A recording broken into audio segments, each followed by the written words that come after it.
Good morning students. तो हमने first part में किया था शब्द के बारे में और हम सेकंड पार्ट में करेंगे वाक्य के बारे में। तो वाक्य क्या है? शब्द के सार्थक और क्रमबद्ध समूह को वाक्य कहते हैं। सार्थक मतलब जिसका कोई अर्थ निकलता हो, क्रमबद्ध मतलब वो सीक्वेंस वाइज हो, एक ही क्रम से हो। अब जैसे यहाँ एग्जाम्पल दिया है, किसान खेत जोतता है, तो यदि मैं जोतता पहले लगा दूँ, किसान बाद में लगाऊँ, फिर खेत लगाऊँ, तो क्या वो क्रमबद्ध होगा? क्या वो सार्थक होगा? नहीं। इसलिए शब्दों के सार्थक और क्रमबद्ध समूह को हम क्या कहेंगे बच्चों? वाक्य कहेंगे। वाक्य के दो अंग होते हैं, कौन कौन से बच्चों? उद्देश्य और विधेय। देखो बच्चों, ध्यान से पढ़ना, ध्यान से सुनो। उद्देश्य क्या होते हैं?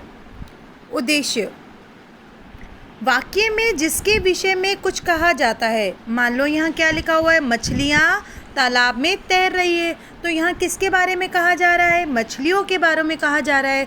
तो जिसके बारे में कहा जाता है उसे हम क्या कहते हैं? उद्देश्य कहते हैं। और बच्चों, उस उद्देश्य के बारे में जो कुछ कहा जाता है, उद्देश्य के बारे में जो कुछ कहा जाता है बच्चों, उसे क्या कहेंगे? विधेय कहेंगे। जैसे बच्चों देखो, यहाँ एग्जाम्पल दिए हुए हैं। रामू गाय चराता है। रामू क्या करता है? गाय चराता है। तो रामू किसके बारे में कहा गया है? रामू के बारे में। तो रामू तो क्या हुआ? उद्देश्य। और गाय चराता है, ये क्या हुआ? विधेय। हर्षिता गीत गा रही है, तो हर्षिता तो क्या हुई? उद्देश्य। और गीत गा रही है, ये उसका क्या हुआ बच्चों? विधेय हुआ। ऐसे ही बच्चों देखो, बच्चे खेल रहे हैं, तो बच्चे तो क्या हुआ? उद्देश्य। और खेल रहे हैं, क्या हुआ? विधेय। अध्यापिका पढ़ा रही है, तो अध्यापिका हुआ उद्देश्य, और पढ़ा रही है मतलब विधेय। बच्चे फूल खिल रहे हैं, बच्चा रोता है, और काजल विद्यालय जाती है, तो इन्हें क्या कहेंगे? उद्देश्य और विधेय। जिसके बारे में कहा जाए वो उद्देश्य, और उद्देश्य के बारे में जो कहा जाता है उसे क्या कहते हैं बच्चों? विधेय। अब हम पढ़ेंगे कि वाक्य के प्रकार कौन कौन से होते हैं। तो वाक्य के प्रकार कौन कौन से बच्चों? देखिए, जिस वाक्य में पहले है विधानात्मक वाक्य, विधानवाचक वाक्य।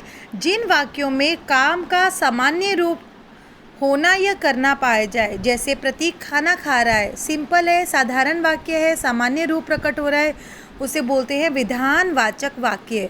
नकारात्मक या निषेधात्मक, जहाँ पे कोई चीज़ को न किया जाए, मना करना, न हो पाना, उसे बोलते हैं नकारात्मक या निषेधात्मक वाक्य। जैसे फूल मत तोड़ो, प्रतीक ने खाना नहीं खाया, तो ऐसे वाक्यों को बोलते हैं बच्चों नकारात्मक या निषेधात्मक वाक्य।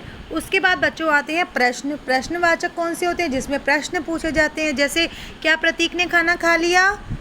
अब ये प्रश्न हो गया, तो इसे क्या कहेंगे? प्रश्नवाचक वाक्य। उसके बाद है आज्ञा। आज्ञा का मतलब जिसको या तो आज्ञा मांगना या फिर निर्देश देना।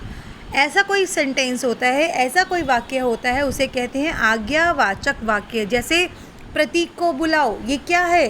ये निर्देश है ना, तो इसलिए इसे बोलते हैं आज्ञावाचक वाक्य। संदेह मतलब आपको शक होना, ठीक है? तो ऐसे जो वाक्य होंगे जहाँ पे आपको कोई शक हो, जैसे शायद कोई बाहर खड़ा है, शायद घर में कोई आया है, तो ऐसे वाक्यों को बोलते हैं बच्चों संदेहवाचक वाक्य। उसके बाद आते हैं बच्चों संकेतवाचक। संकेत मतलब इशारा करके, किसी और की तरफ चिन्हित करके आप कोई कार्य कर रहे हैं, तो उसे बोलते हैं बच्चों संकेतवाचक वाक्य। जैसे यदि प्रतीक तेज चलता तो हम विद्यालय समय पर पहुँचते। देखो यहाँ पे संकेत ये भी आ रहा है कि यदि प्रतीक क्या करता? तेज चलता, तो वो क्या करते? समय पर पहुंच जाते। या इसकी जगह हम किसी की तरफ इशारा करके भी बोल सकते हैं कि यदि तुम ढंग से काम करते तो तुम सफल हो जाते। तो उन्हें बोलते हैं बच्चों संकेतवाचक वाक्य। इसके बाद आते हैं बच्चों विस्मयादिवाचक वाक्य, जिसमें अपन करते हैं ना बच्चों, जैसे हाय, अरे, ओह, ऐसे जो शौक लगने वाले, घृणा वाले, दुख वाले, खुशी वाले जो चिन्ह होते हैं, उन वाक्यों को बोलते हैं विस्मयादिवाचक वाक्य। देखिए बच्चों,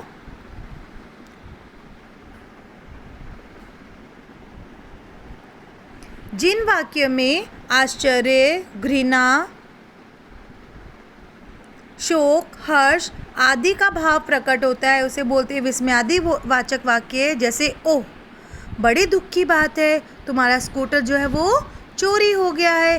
तो इस चिन्ह को देखो बच्चों, यहाँ पे जो शब्द लिखा हुआ है ओह, ये किसको संबोधित करते हैं? ये विस्मयादि वाचक शब्दों को, वाक्यों को संबोधित करते हैं। ठीक है। इच्छावाचक, जिन वाक्यों में किसी इच्छा का बोध हो, जैसे ईश्वर तुम्हें सफलता प्राप्त कराए। यहाँ मेरी इच्छा क्या है कि ईश्वर तुम्हें सफल करे, ईश्वर आपको बहुत होशियार करे, ईश्वर आपको खूब ऊर्जावान बनाए। तो ऐसे शब्दों को, वाक्यों को क्या बोलते हैं बच्चों? इच्छावाचक वाक्य। तो बच्चों, हमने अपने हिंदी व्याकरण के पाठ 3 शब्द और वाक्य के बारे में अच्छे से पढ़ लिया है। आशा करती हूँ कि आपको पाठ अच्छे से समझ में आ गया होगा। आप इसको अच्छे से, आपको जो गृह कार्य दिया गया है वो आप अपनी कॉपी में बहुत अच्छे से सुंदर सुंदर लेखन के साथ उतारेंगे।